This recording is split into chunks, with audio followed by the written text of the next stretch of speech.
much like to introduce Dr. William Potter, the founding director of the James Martin Center for Nonproliferation Studies. Dr. Potter, as many of you are, I'm sure, aware, is a specialist, especially in all things nonproliferation, but he has focused a lot on the Nuclear Non-Proliferation Treaty. In fact, that's where I met Dr. Potter many years ago in the context of the 1995 NPT Review and Extension Conference.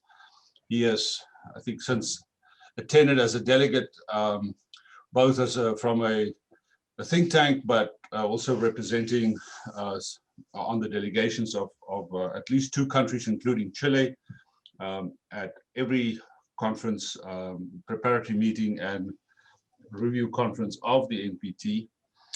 Dr. Potter is actually a Soviet specialist, has done a lot of work in that field, but most importantly, Dr. Potter is a leading force, in fact, I would say one of the most prominent individuals in the area of non-proliferation disarmament education.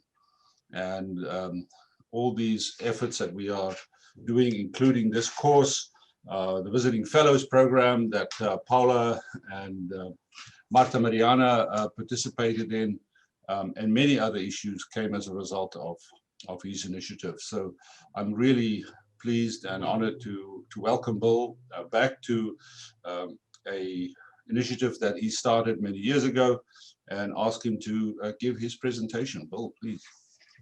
Thanks very much, Jean. I'm not sure how much time I have. If I now have 2.5 hours or 1 hour. Well, you have an hour and a half. Okay, thank you. I'm joking about this in part because when we did this last year, although I'm accustomed to having at least an hour and a half, John gave about 20 minutes, and so I wasn't sure exactly what to present.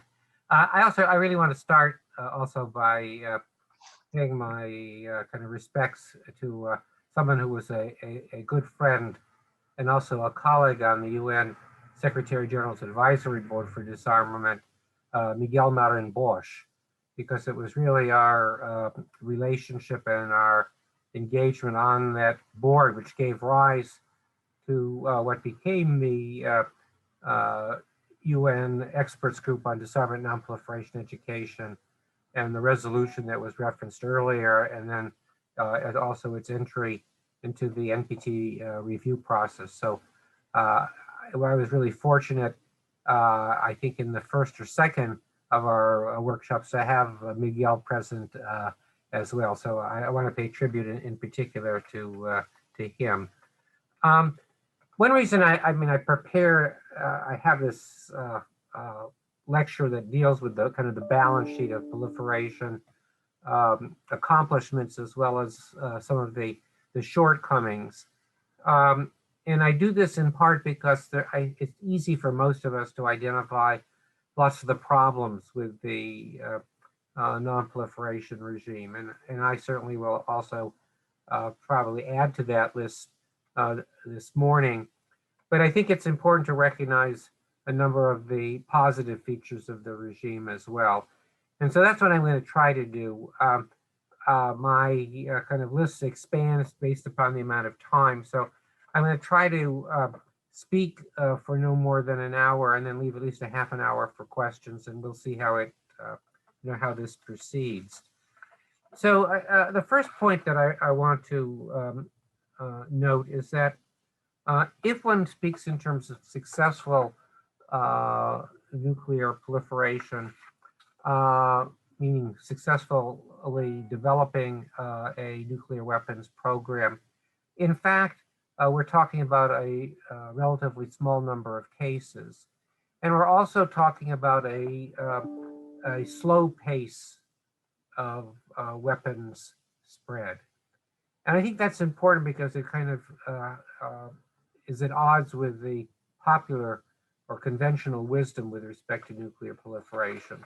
So you certainly have more than I think is certainly desirable, because more than one is undesirable. And we had the first one in 45. We were kind of stuck with that test. But you subsequently had in 1949 the Soviet Union, the UK in 52, France in 1960, the People's Republic of China in 64. You then had a test which was euphemistically known as a peaceful nuclear explosion by India, although for all practical purposes, it was the same as a nuclear weapons test. You had Israel developing a so-called bomb in the basement in the late 1960s. I'm reluctant in John's presence to attach a date to the South African program. He can correct me because he knows. But what we do have is by 1982, 6 weapons that had been assembled, dismantled, reassembled, but the number, as best I know, never reached beyond 6. Then we have Pakistan in 98. And then in 2006, right after I think Jean had moved to the Comprehensive Nuclear Test Ban Treaty, we had the DPRK testing in 2006 and 2009, 2013 and 2016, and the last test in 2017. So again, this is not an inconsequential number. Any number is more than we would like, but it is much less than were the expectations on the part of both journalists, the intelligence community, and scholars who were looking at this issue. And I think it's useful to kind of contrast the forecast that was made by President John F. Kennedy in his press conference in 1963 with what in fact transpired. So Kennedy predicted in this famous conference that the world would see 15, 20, or 25 new nuclear weapon states by the 1970s. In fact, that simply hasn't materialized. And yet you continue to hear these doom and gloom analyses, metaphors about proliferation dominoes, waves, cascades. And you see this in every decade. And this decade is certainly no different. So that's the first point I would make. The second point is a brief one, but I think it's also really important for us to grasp, particularly in the context of the Treaty on the Prohibition of Nuclear Weapons. And that is that non-proliferation is not a one-way street. It can be reversed. And this, in fact, has been demonstrated on at least 4 occasions. The most important one being South Africa, which had an indigenous nuclear weapons program.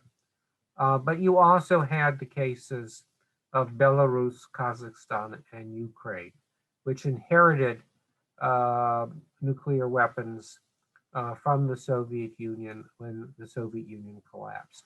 Something I've written quite a bit about, and so if there are questions on that topic, I'm pleased to address them in the Q&A period. The third point that I want to emphasize, and in some respects one of the most important points, is that we need to be very careful not to assume that having a technical capability to acquire nuclear weapons, that capability doesn't translate automatically into the exercise of that capability. And this is what in fact gave rise to many of the mistaken forecasts, because many countries have acquired the capability to fabricate and deploy nuclear weapons. Some of those were previously regarded as prime candidates for proliferation, but they chose for a variety of reasons not to exercise that option. Some of these cases are familiar to scholars, in some instances to diplomats. There are others, though, that are much less well known. So you have in the first category the dedicated nuclear weapons programs by countries such as Sweden and Switzerland. But you also have relatively unknown cases, the favorite of which for me is Yugoslavia, which in fact had 2 dedicated programs. One that began shortly after the conclusion of the Second World War, and a second dedicated program that began in 1974. And let me just pose a question here. I don't expect anybody to know the answer other than a few of the experts here.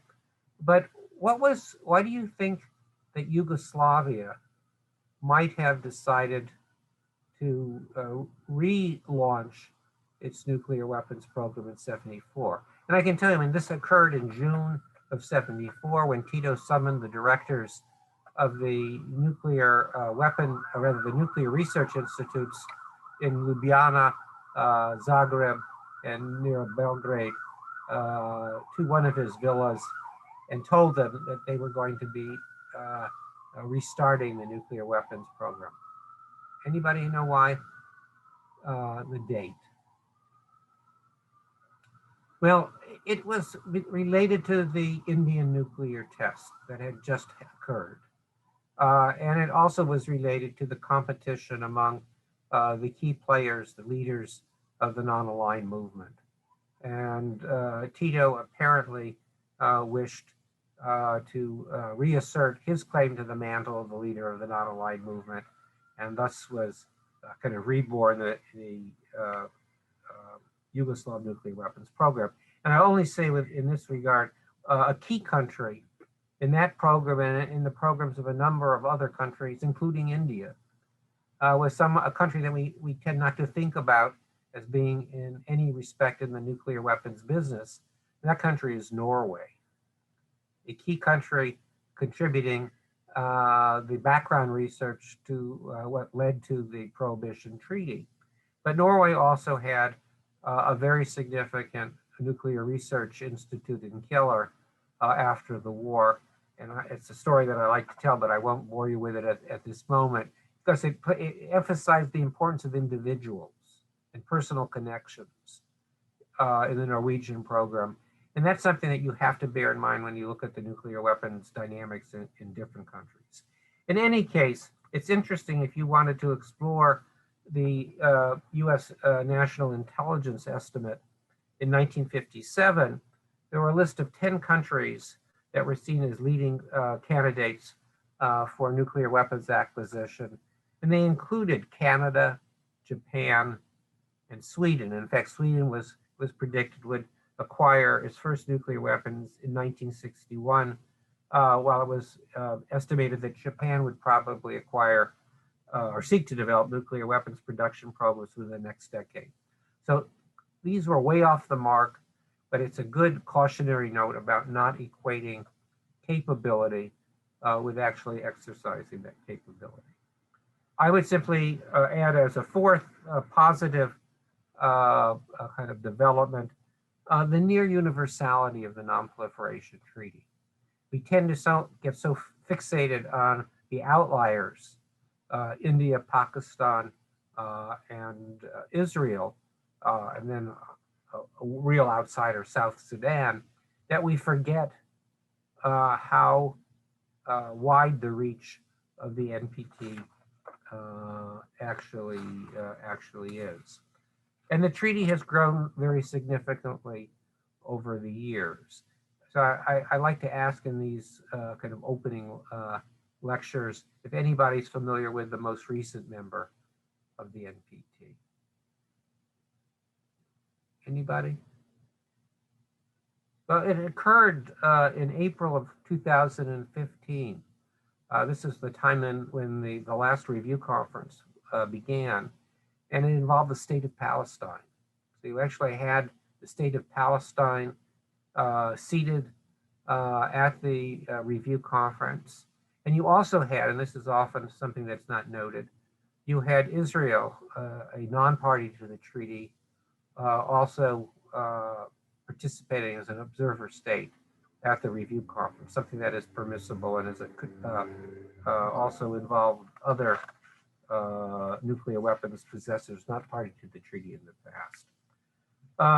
I'll note here as a positive development, although one might argue this, that the NPT was extended indefinitely in 1995 as part of a package of 3 decisions and 1 resolution. The other decisions, in addition to the extension, was the strengthened review process and the principles and objectives for nuclear nonproliferation and disarmament. And you also had a resolution on the Middle East. That's the one that also tends to be remembered. So Jean was very much involved as part of the South African delegation in the negotiation of that package, and I'm sure he'll have more to say about this subsequently.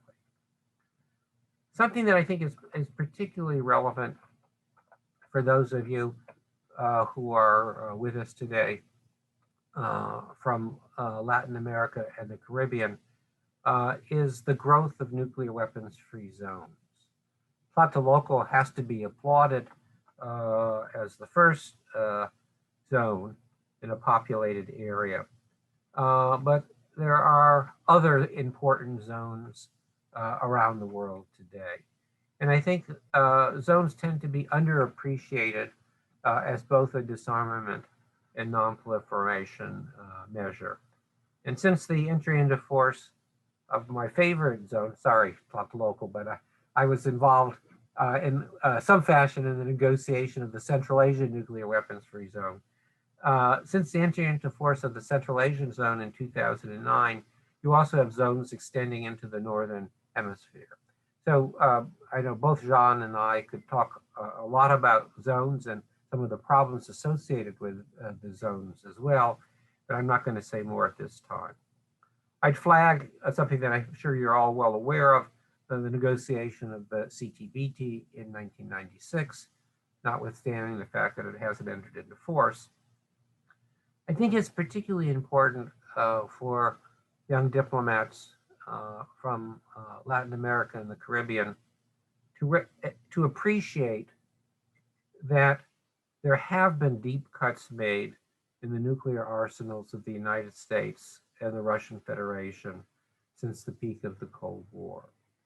That's not an excuse for their failure, the failure of those two countries to implement more fully their Article 6 obligations.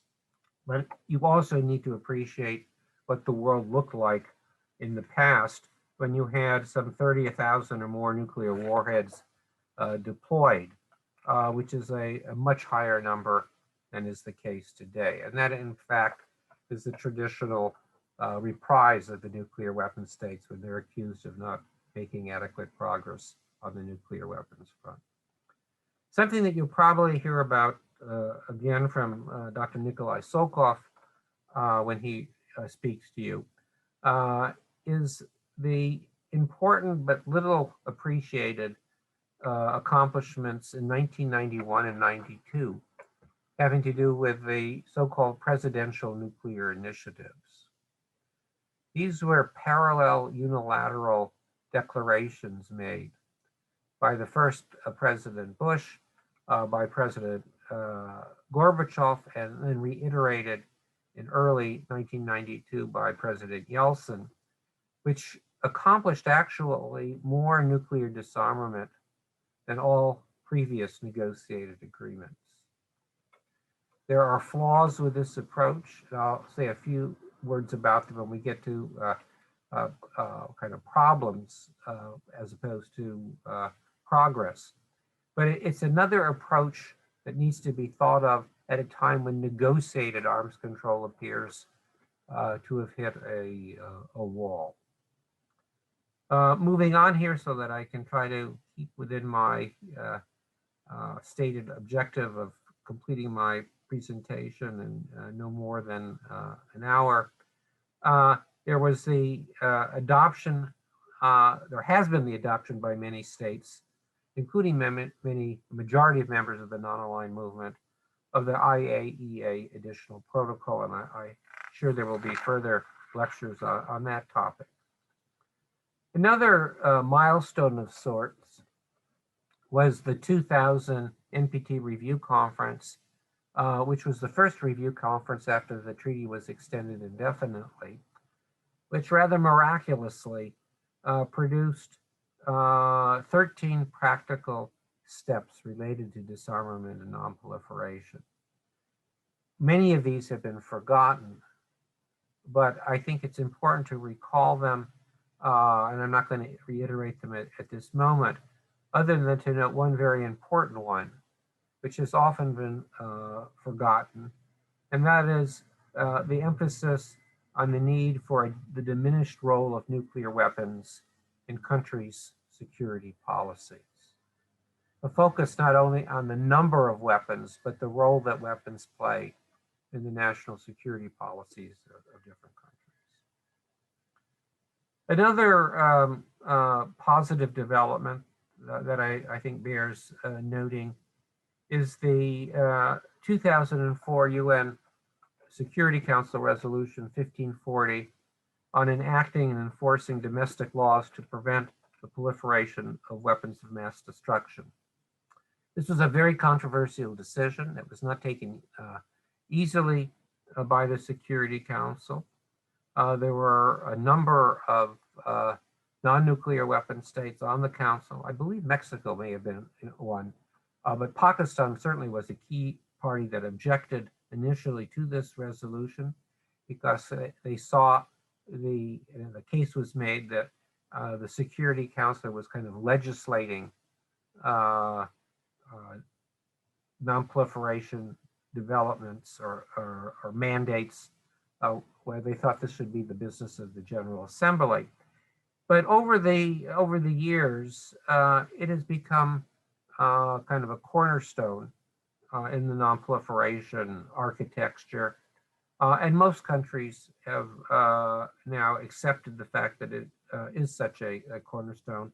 It's been extended on several occasions, most recently in April of 2011 for 10 years. And here I actually have to ask, maybe Paula or John knows, has it, it's due to be extended again. Has it been considered, do you know, John or Paula?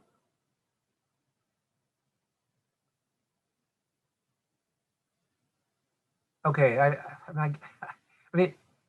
both of you are muted. It's supposed. It's up for extension again this year, if I'm not mistaken. I'm just not aware whether that action has been taken. There's a review process going on at the moment. Paula, maybe you can help me, but and that once that review process has been concluded, I think there will be a decision. Am I right? Okay, good. Okay, thank you, Jean. Something that now seems like ancient history, but I think merits a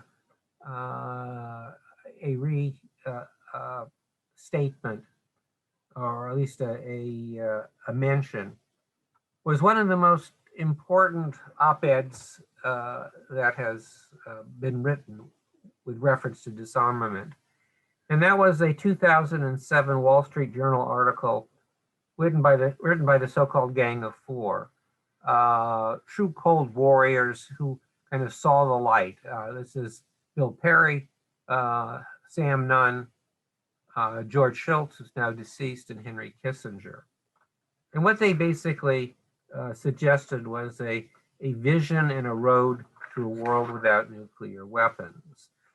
And I cite this because although it is no longer fashionable, it really reintroduced nuclear disarmament into mainstream debate, both in the United States and internationally. And though it seems almost unfathomable today, both presidential candidates in 2008, then Senators Barack Obama and at the time Senator John McCain, the presidential candidates, both endorsed this important initiative. Then you had, shortly thereafter, the Prague speech by President Obama, which generated great excitement internationally because of its tone and commitment to both disarmament and non-proliferation, something that had been virtually absent for 8 years in the second Bush administration.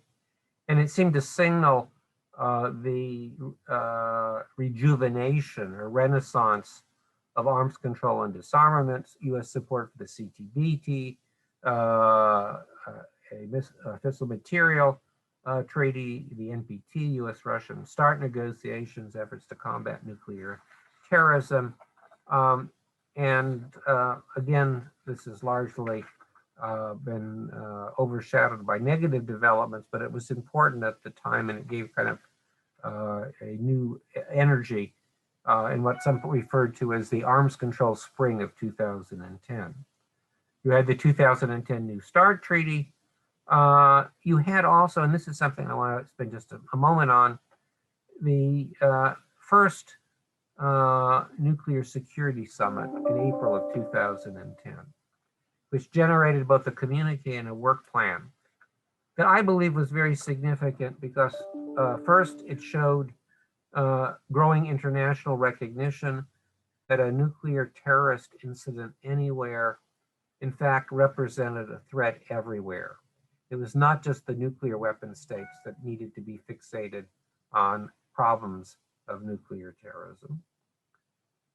Secondly, it brought an unusually diverse group of states to the table who actually were able to hammer out an agreement. And I think the best example of this was the involvement of 5 states from the Middle East who rarely sit at the same table together, much less find common ground.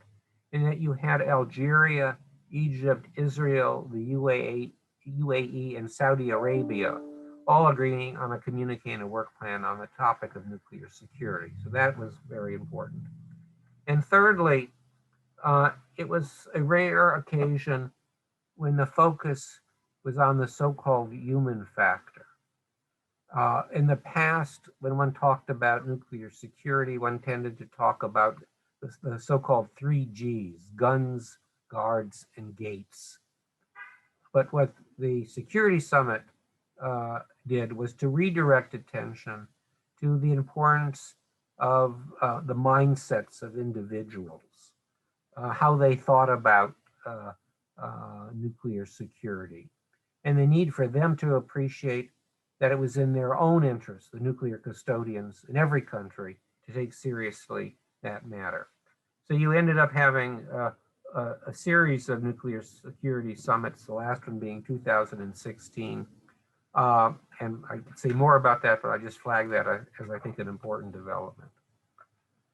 We then have the May 2010 NPT Review Conference, which was significant for a number of reasons, including the consensus final document, which included 64 action items, 22 of which dealt with disarmament, and one of which, for the first time in an NPT Review Conference document, emphasized the importance of disarmament and non-proliferation education.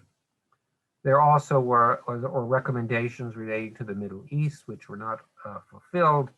But I think what I would highlight for you at this time is that it proved possible at another very difficult time in international relations for countries to come together, to demonstrate flexibility, and to hammer out what was an important accord. It wasn't simple, but it was possible. And so this flexibility by all, I think, is an important characteristic. I'm getting close to the end of my list of positives. I would talk, or I would highlight to you the major new nuclear disarmament initiative related to the humanitarian consequences of nuclear weapons. I've written about this, and maybe Jean can circulate a link to the piece that I have in the journal Survival on that topic. But what I think is important is that this was not by any way a preordained outcome, the treaty. There were really 4 different tracks that were pursued with respect to the humanitarian initiative, some which remain important today. The first track involved, I'm saying the first, but there's no particular order here. One track involved the NPT review process. A second track involved humanitarian impact conferences, including one in Nayarit, which I had the privilege to attend, but also others in Oslo and in Vienna. You then had the UN First Committee operating with a focus on the topic. And then you had a more, I would say you had another a track which was less well appreciated at the time and is now probably also largely forgotten, but was crucial, and that was the open-ended working group that met in Geneva. I mean, I was struck at the time that, most diplomats in Vienna and New York didn't even know what was going on at that open-ended working group, but it was also crucial. I have remarks prepared on that, the subject of those 4 tracks, but I think I will skip them for the time being. But they were crucial, and it's also important just to highlight the significant role played by diplomats from your region in all 4 of those tracks. I remember in particular at the open-ended working group, looking around the room, listening to the diplomats, wondering where the non-aligned movement was as a body. They were essentially missing in action. Where were a number of the other white knights in disarmament from other regions of the world who also, for a variety of reasons, were missing in action, and being tremendously impressed by the number of eloquent speakers from Latin America and the Caribbean. And one might be excused for assuming, after listening to some of the speeches, that it was the representative from Jamaica or Mexico who might have been assumed to have been the leader of the non-aligned movement at that moment of time because of the important message and the manner in which they communicated. Nearing the end of my list of positive developments, I think this may be the last one that I will note, although this is not intended to be a comprehensive list. I would flag the comprehensive nuclear deal with Iran, known as the Joint Comprehensive Plan of Action, as a remarkable achievement, one of the most significant in recent years. But now on life support, thanks to U.S. renunciation of the deal under the Trump administration. And while I am pleased that the Biden administration has sought to revive the deal, it remains very much in doubt if the U.S. and Iran can overcome the domestic political obstacles in their path. So let me turn now away from the kind of the positive side of the balance sheet and dwell for no more than 30 minutes on the debit side of the ledger. This is where my talk tends to expand because there are lots of things to point out that are not good with respect to the regime, but I'll try to be as concise and pithy as possible. So first of all, and if you have questions, I apologize here. And we'll have the Q&A session, but if you don't know what I'm talking about, either because I'm speaking too rapidly or I'm not making any sense, don't hesitate to, raise your hand, flag something in the chat session, or just speak out. I'll try not to. I should also say, this is because I was not initially going to speak quite as early this morning. I kind of didn't think through carefully my opening remarks, but I may well say things that you will find to be offensive. That is usually the case regardless of my audience. I have probably a well-deserved reputation for not being terribly diplomatic in my remarks, but I try to do so in a non-discriminatory fashion. So if there are American or Russian or Chinese officials around the room, I'm sure I would manage in the course of 1 hour to offend all of them. But the intent is to focus on the subject rather than on the countries. And so, again, I apologize in advance if I say things that you take as a representative of your country as inappropriate. This is where the Indians and the Pakistanis, if they were in the room, would object. Because I think the Indian and Pakistani nuclear tests in 1998 were exceptionally unfortunate. But more importantly, more significantly, I think, was the lack of a strong and sustained international response to them. it was striking to me that the first PrepCom, and certainly the first review conference after the tests in 1998, were virtually silent on the matter of these tests. I mean, what's a review conference that's not prepared to talk about these tests? And so this is a major shortcoming of the regime. There is this tendency, some would say it's ostrich-like, to stick one's head in the sand and not to observe what in fact is transpiring and needs to be called out. Certainly, in my view, the retention by Israel of its nuclear arms and refusal to place its facilities under international control is a major shortcoming, as is the failure to convene the 2010 NPT-mandated WMD-free zone in the Middle East, or even to set a date for that meeting, which was in part responsible for the collapse of the 2015 NPT review conference, although I have a somewhat different interpretation of what transpired there. If we had more time, I'd talk to you about my take on what led to the collapse of that particular conference, which also is certainly one of the failings in recent years.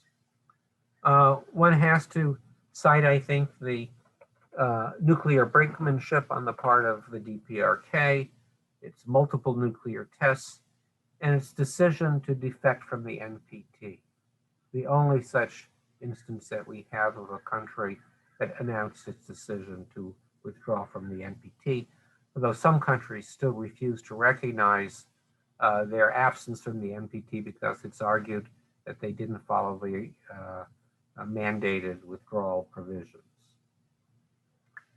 Something that I've been very focused on in the past, and have written a book and a number of other articles about, is the continued danger of both high and low consequence nuclear terrorism.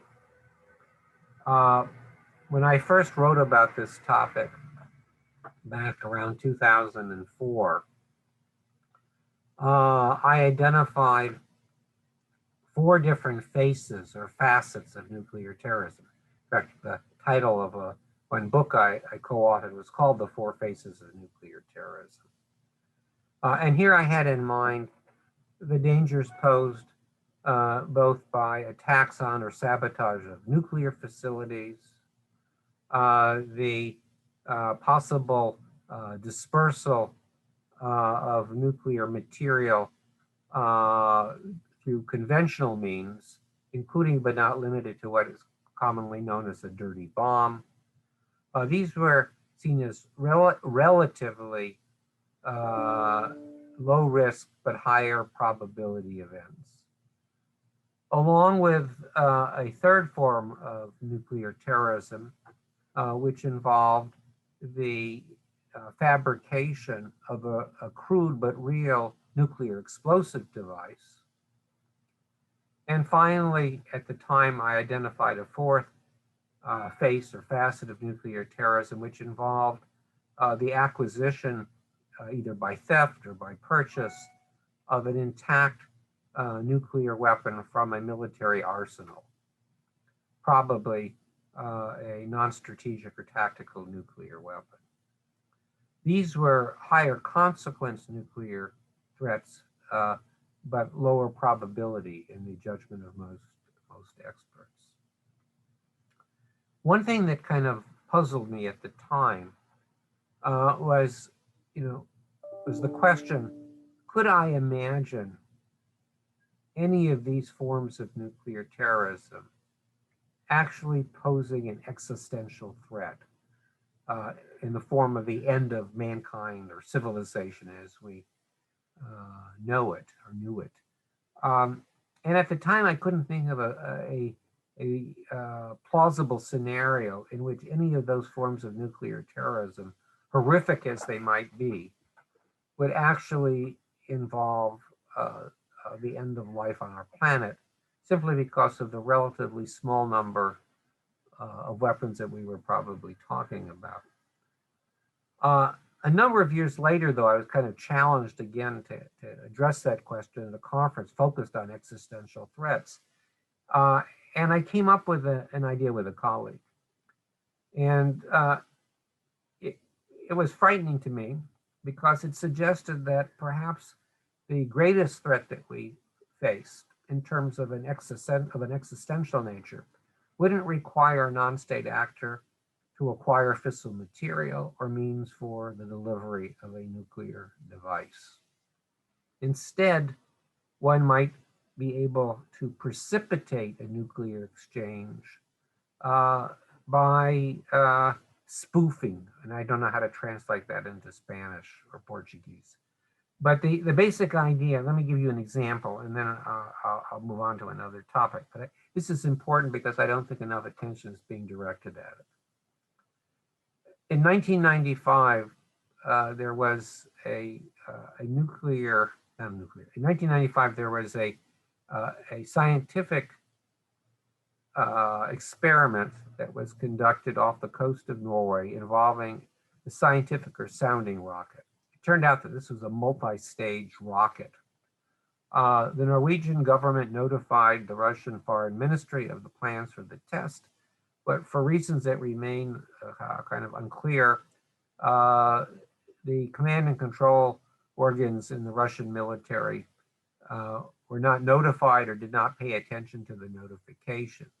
And so when the launch took place, and it was fortunately a single rocket, single multi-stage rocket, it was interpreted as the launch of a submarine-launched ballistic missile, nuclear-armed by the United States. Allegedly, and I think this is apocryphal, but allegedly, President Yeltsin said in 1995, "This can't be an American strike. My good friend Bill Clinton would never do that to me."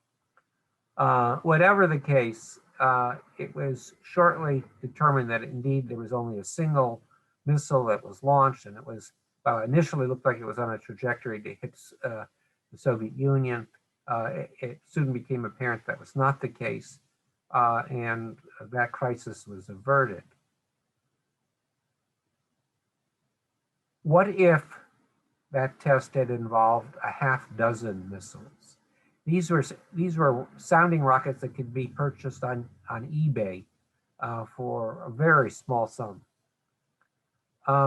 What if that launch took place in 2017 or 2018, at a time when the United States and the Russian Federation were at odds on almost everything, and there was no trust, no respect, no empathy whatsoever? How would the Russian leadership have reacted? What if this series of events had involved countries in another region that were contiguous, India and Pakistan? And what if there were other forms of spoofing, perhaps involving cyber, for example, to confuse the other party? In any case, if I were writing the book today, I would probably call it the 5 or 6 facets of nuclear terrorism, one involving spoofing, another one perhaps devoted exclusively to cyber terror. But it suggests that there are other ways in which we could stumble into nuclear conflict, thanks to a party that might have an interest in provoking such an outcome. Moving forward, I would say the failure of the CTBT to enter into force is especially disappointing. Jean knows more than most people about why we have been stymied.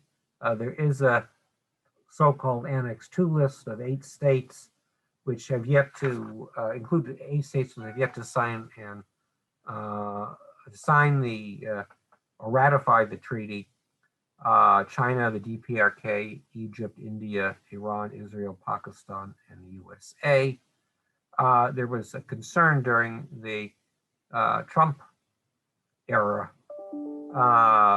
that they might even try to withdraw the signature of the US from the treaty. And there was talk about the need to resume testing. I think that probability in the short term certainly is much diminished, but it is a major problem. Something that I've been fixated on as a former Soviet specialist, now Russian specialist, has been the rapid and continuing downward spiral in US-Russian cooperation, particularly in the non-proliferation space, which oddly enough, or ironically, perhaps, was quite significant during the Cold War, during some of the most frigid moments of the Cold War, involving even intelligence sharing. But we don't see that happening today. And for those of you who might have attended either the 2018 or 2019 NPT PrepComs, it was really such an embarrassing spectacle to see the rights of reply exercised by US and Russian diplomats, some of whom were not the most articulate in making their points, but did so with kind of venom flowing. I mean, it created a toxic environment, and that was something that you just didn't see in the past. So I'm gravely concerned about this nosedive in US-Russian cooperation. And it, I think, gives rise to real concerns about dangers that don't involve a first strike, but point to the risks of nuclear use due to accidents and miscalculations and misperceptions. And so that's something that I think needs to be of concern to delegates before the next review conference. I've already cited the disappointing and what I would argue was a very dysfunctional 2015 NPT review conference.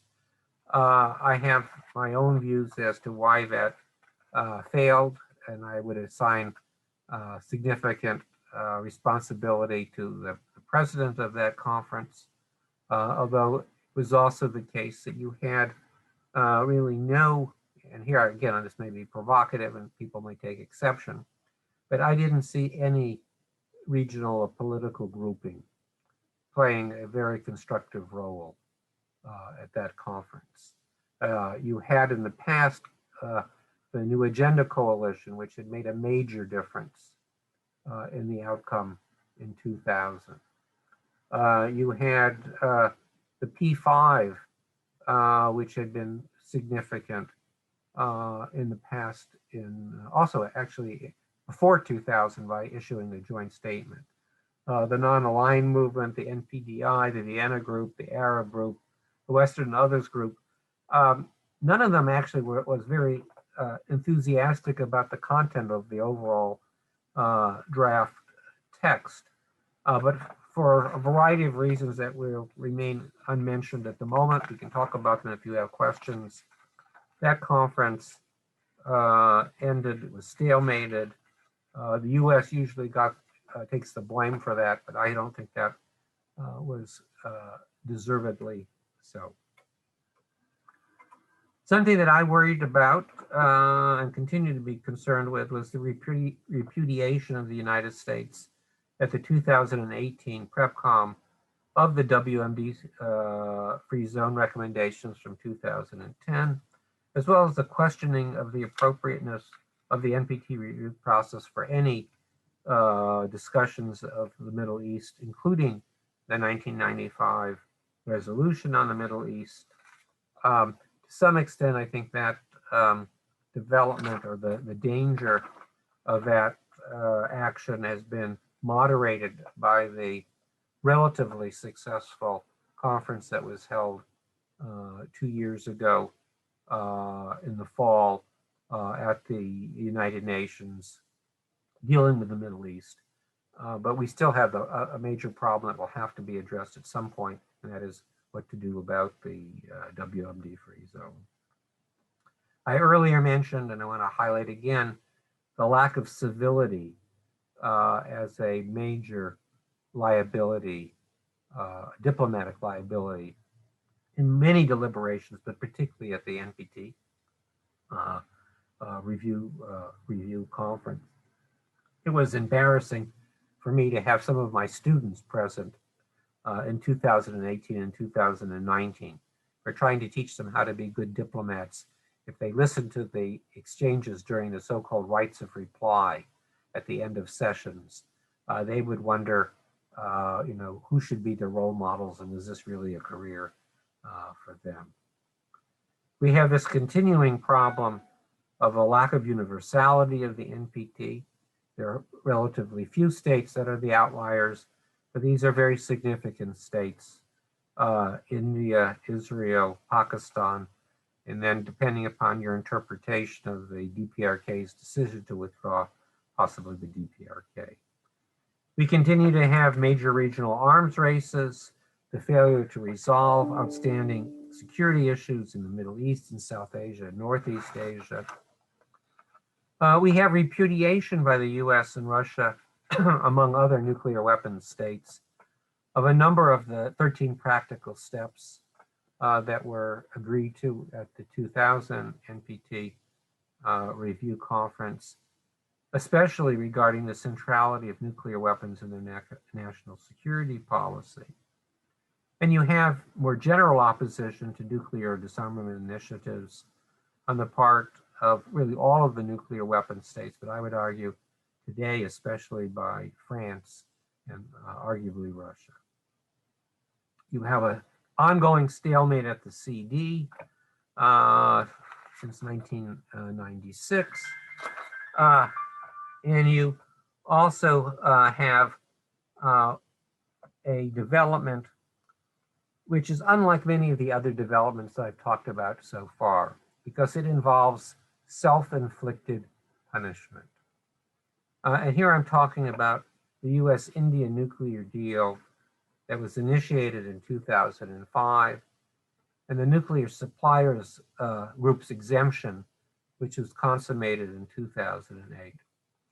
And I mention this because I would argue it has a direct bearing on both the NPT, on the non-proliferation regime more generally, but specifically for all of those countries that are parties to nuclear weapons-free zones. Let me tell you what I have in mind here. I very much opposed the change in US domestic law, which made possible exports to India, because that had been kind of part and parcel of US non-proliferation policy for decades. But at least the US government proceeded in a legal manner to revise its export control legislation. What you had internationally, though, in my view, represented collective amnesia on the part of both the nuclear weapon states and the non-nuclear weapon states, who forgot that they were party to the politically binding decision dealing with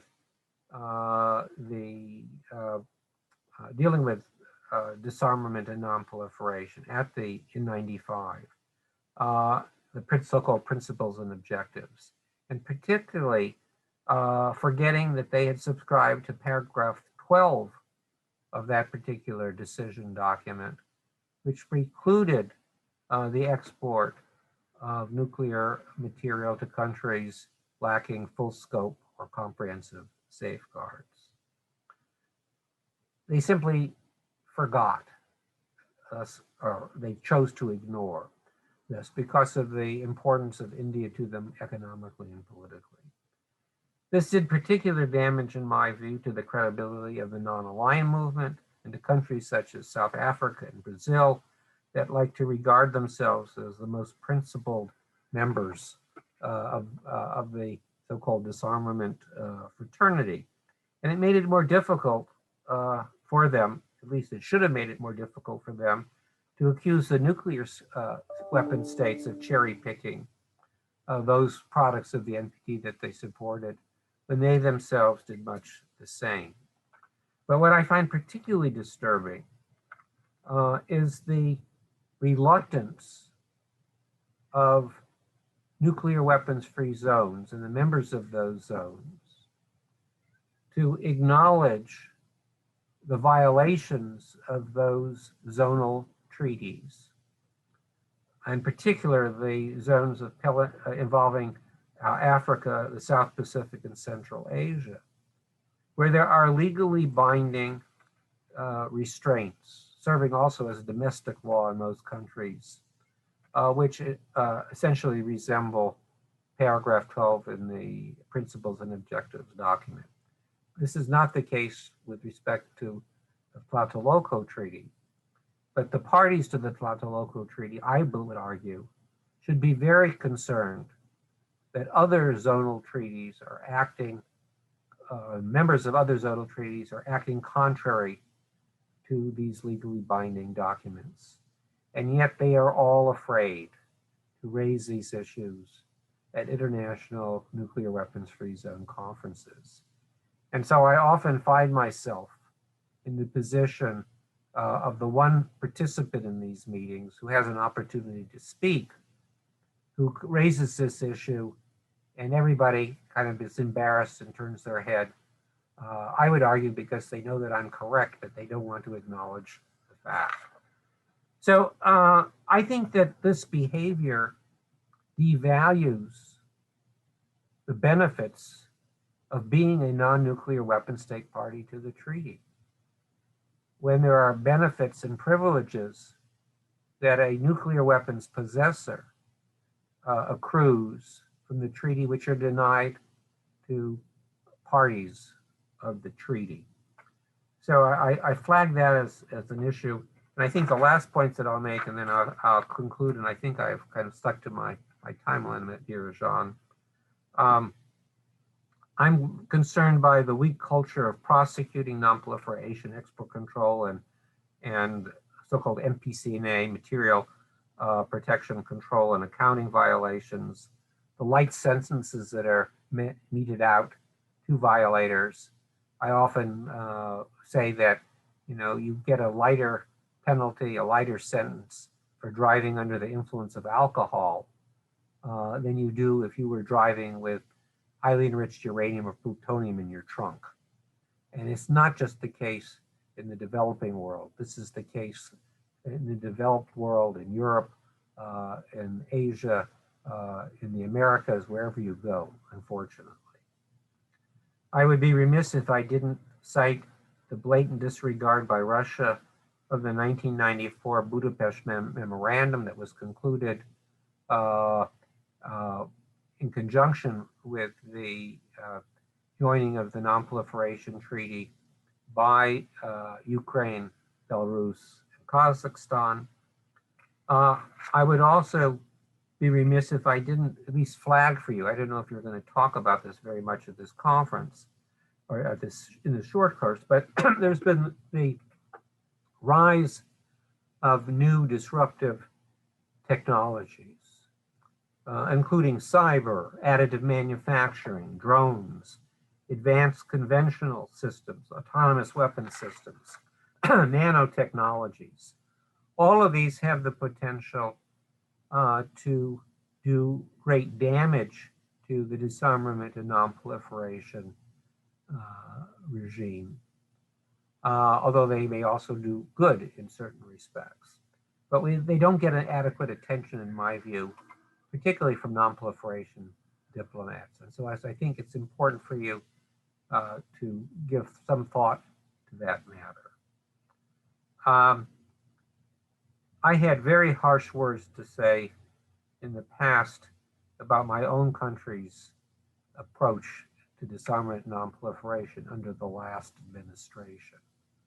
While I'm delighted that the worst features of U.S. policy has been moderated to a great extent, there are still lingering after effects which impact on the non-proliferation regime, having to do with past disrespect for multilateral diplomacy, the instability caused by the U.S. withdrawal from the JCPOA, the demise and failure yet to revive a number of important treaties, and also the problem of restoring the credibility of U.S. alliance commitments.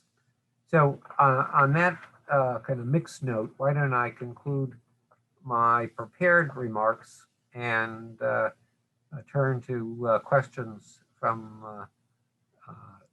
all of you. So again, John, I think I kept basically to the hour. Absolutely, spot on, Bill. Thank you very much. Thank you, Dr. Potter, for not disappointing. I've heard Dr. Potter's talk many times, and there's always a twist in there. So I invite anyone who wish to make a point or wish to ask a question and continue the discussion. The floor is open. Don't be shy, please. And if I don't see you, please raise your hand or make noise any way that you want to draw attention. Please go ahead.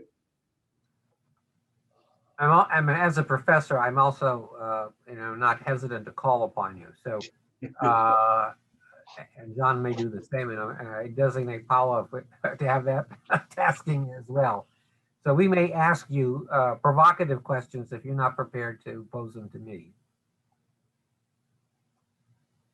Okay, let me start then. I'm going to ask, I would like. I think. Anna Avila has a question. Oh, okay, please. Okay. Thank you. And thank you very much, Mr. Porter, for this amazing overview of everything that has happened in the, I don't know how many years regarding to nuclear disarmament. So really thank you for this summary. Something that always makes me think is that it's such a depressing environment in which we have these discussions. It's always so like sad and like there is no hope, when we talk about these things. But recently I've heard a few people talk about how new generations, young people around the world are starting to take over nuclear issues again. And that after the climate emergency that has been identified globally, this might be the next big thing that young people will pay attention to. And I think we've seen in certain countries a big pressure from from civil society, especially on parliaments, and there's this push that's starting to be there. But of course, my experience in this is only for a few years ago, and you having such a great view of what the developments through the years have been. I was wondering if you have any reflections on this, if you see that there could be a change coming, if you think that the societies might be taking a different views on nuclear disarmament. And if you see any light at the end of the tunnel on this. Thank you. Thanks so much, Anna. I really appreciate your observation and your question. I mean, I've said this on many occasions, but I believe it to be the case that indeed, while the field itself, may be depressing, that there is, I think, hope with respect to our next generation. Well, I've been saying next generation for such a long period of time that my, we're talking about multiple generations here. But it is the youth who I believe, one, tend not to be jaded yet. They're not yet cynical. They are, they have a great deal of energy, creativity. They tend to be more idealistic. And I think we need that desperately, in the field. And, some people have asked me, why haven't you retired yet? You could have retired 10 years ago. And for me, it's really the energy that I absorb from my students that keeps me going. And I have had the privilege to see a number of my students kind of assume major policy making roles. And certainly if we count our visiting fellows that have been coming to Monterey now for close to 30 years, and our short courses, including this particular course, I can point to the rise of these young people who I think also share, and you'll appreciate this better, after the fact, but there is also a bonding. They develop their networks.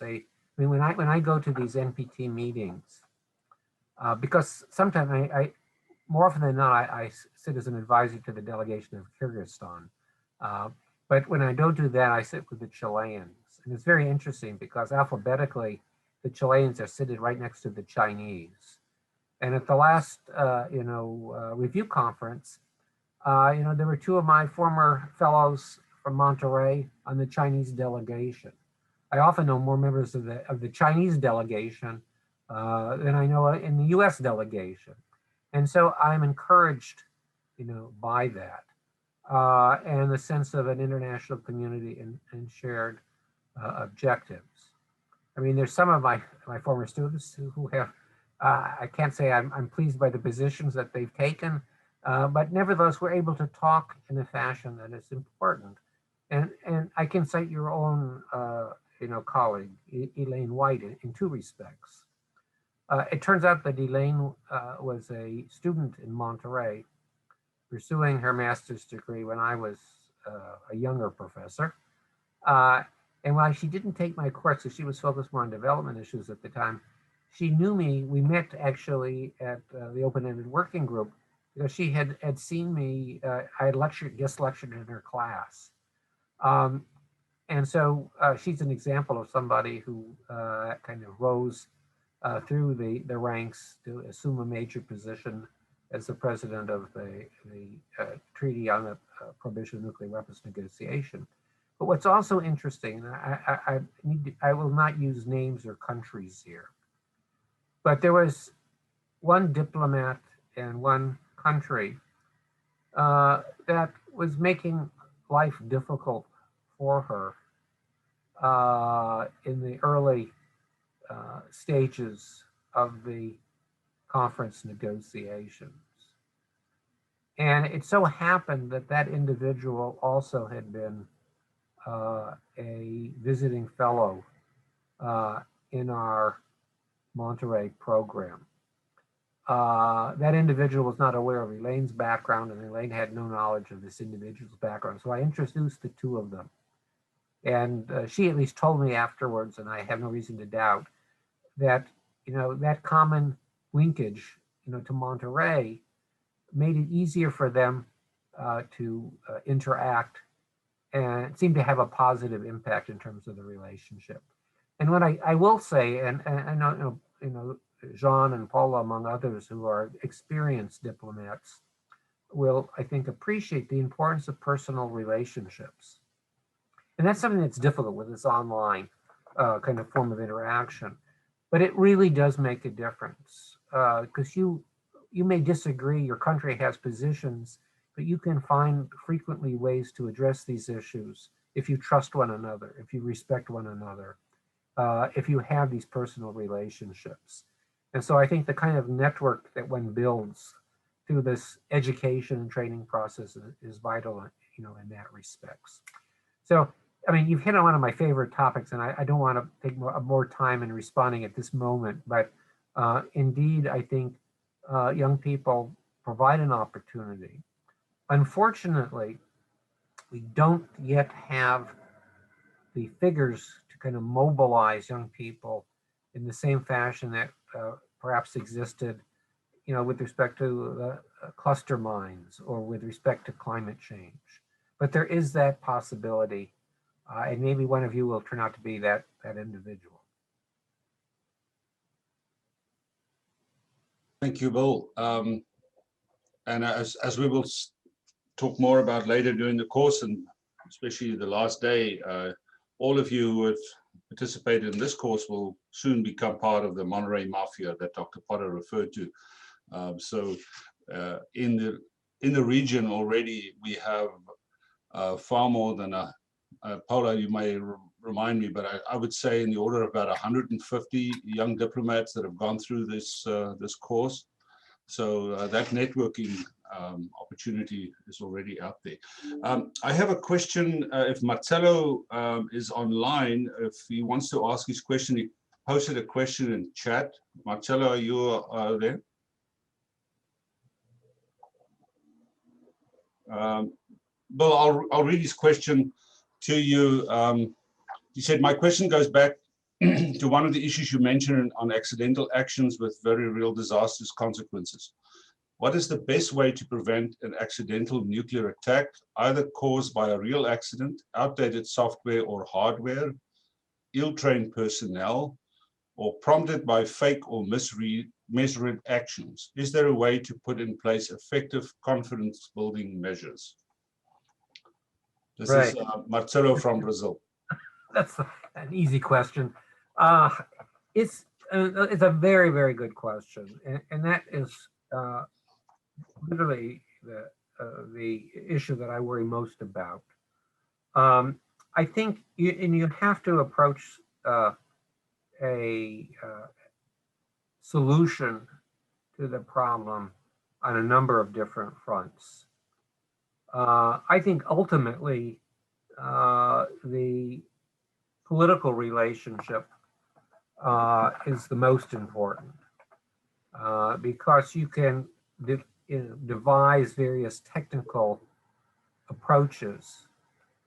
But I think diplomats, not diplomats necessarily, but I think leaders tend to have an exaggerated faith in the operation of technology. And you hear this. I mean, I was quite distressed to hear President Putin in the past talking about his tremendous confidence that because of the marvelous sensors that the Russians had put in place and their various technological advances, that their systems would know when and where to respond. It was as if the human element was taken out of the command and control system. And I think that other nuclear weapon states also tend to underestimate the importance of the political dimension. So I think restoring trust is vital, though it's not a simple thing to do. I think respect is an important starting point. I think fostering empathy is absolutely crucial, which is one reason why Jean and I are particularly wedded to using role-playing exercises, simulations, as a way to try to better understand how the other party or other parties may see the world. I mean, I actually had, occasion, this is somewhat of a digression, but I'll return also to your main thrust. This is not something that simply should be done in universities. I remember when I was on the Secretary General's Advisory Board, proposing to the chair, actually it was our good friend Nabil Fahmy, a subsequent Egyptian foreign minister who was the chair of the board at the time. And I was suggesting that why don't we do this as a group? If the CD is deadlocked, why don't they spend some time in this kind of an exercise? And we can kind of try to look at the world, at least for a short period of time, from a different vantage point. And everyone thought that was a great idea, but one very senior retired diplomat who said he could never, ever play the role of another country. And since we acted on the basis of consensus, that I think good idea, was not taken.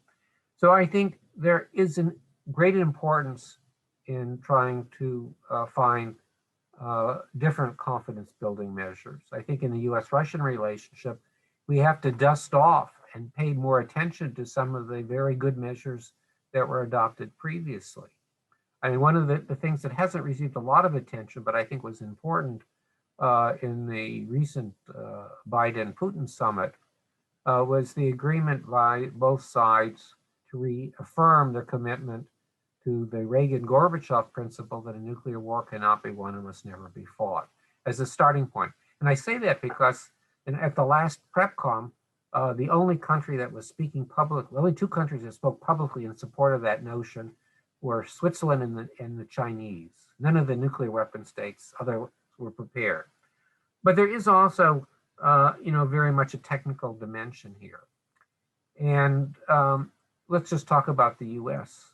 at this moment, but it applies, I think, to the other countries as well.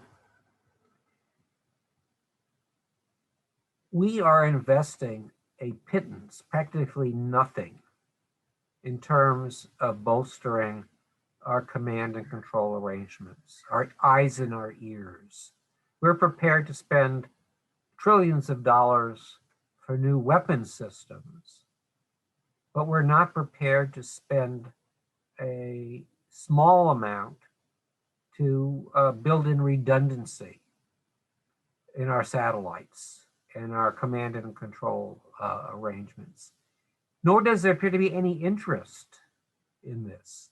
There's a very, if you are intrigued with this topic, I recommend to you the congressional testimony that James Acton, the senior expert at the Carnegie Endowment, provided about 2 months ago. And Jean, we can find this and send the prepared testimony to Marcelo and others. But he makes a very compelling case with more detail than I'm able to provide at the moment about this shortcoming. And so I think there are technical steps that also have to be taken. So all three, I mean, it's a question of trying to rebuild trust through respect. There's the question of confidence building measures, some of which are in place but have been largely ignored. And then there are technical measures that require investments to help. That's probably an inadequate response, but it's a relatively short reply to your excellent question. Thank you, Bill. We have Ricardo. Yes, thank you very much. Thank you, Professor. Turn your camera on. For this very. Yeah, sure. Sorry. There you go. I'm sorry. So I was again, thanks to Professor Potter for the very insightful dissertation. I was wondering, since we were talking about this, the biggest like two major powers in the world regarding nuclear arsenals and arms.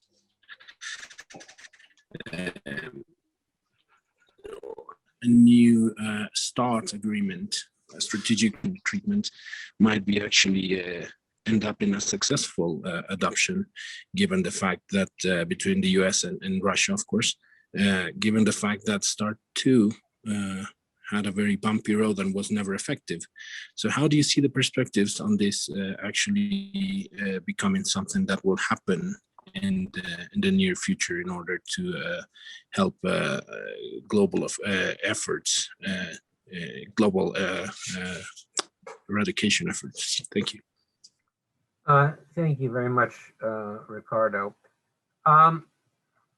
It's going to be very difficult to both negotiate, and if we're successful in negotiating a new START-like agreement, to have it ratified by our domestic political bodies. I am encouraged by the general atmosphere, as well as the specifics as I know them, of the meeting, the summit meeting between Presidents Biden and Putin. I think it certainly was the best that one could have expected. It exceeded expectations. And we now at least have a path forward in terms of deliberations on strategic stability, broadly defined, which I think are useful, not only because of the discussion of issues related to nuclear use, not a negotiation at this stage, but discussions, but because I think you're going to now see the resumption, hopefully, of more routine interactions between military figures, parties in our ministries, foreign ministries, state, in our case, the State Department, but also hopefully among scientists and experts from our departments of energy and elsewhere. And that is crucial because I didn't mention this before, but during the Cold War period, you had at the assistant secretary level or above regular meetings every 6 months between the United States and the Russian and the Soviet Union. We don't have that at this time. So I think it's conceivable that we may come up with a format that would enable a more formal negotiation, to take place. But that's going to be very difficult because of kind of red lines internally, probably in both countries, having to do with issues such as non-strategic nuclear weapons, issues having to do with missile defense, concerns that parties may have about space and cyber. So it's going to be complicated, but that doesn't mean it's impossible. And I could imagine, some headway. What I really worry very, very much about is how domestic politics, and particularly the U.S. Senate, interferes in this process. And President Putin also has to be cognizant of domestic opinion, although in a different fashion than is the case, in the United States. So I think we're in a much better place than we were 6 months ago. I think it's still going to be exceptionally complicated. It's very difficult to insulate the arms control negotiating process from other international events and domestic events as well. But here I hold out, wouldn't say I'm optimistic, but I think it's conceivable. The one other thing that I wanted to mention, I omitted this from my list of negative developments.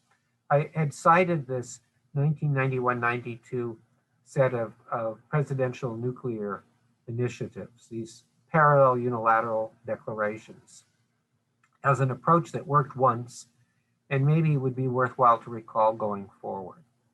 The virtue of these agreements is that these declarations is that they don't have to be ratified. The downside is that they typically have not had any verification provisions, and they're not legally binding. But if you are interested in confidence building and you believe that it will be impossible to get the U.S. Senate to ratify a treaty, it's an approach that at least could be followed. And I think it would be worthwhile to explore that possibility.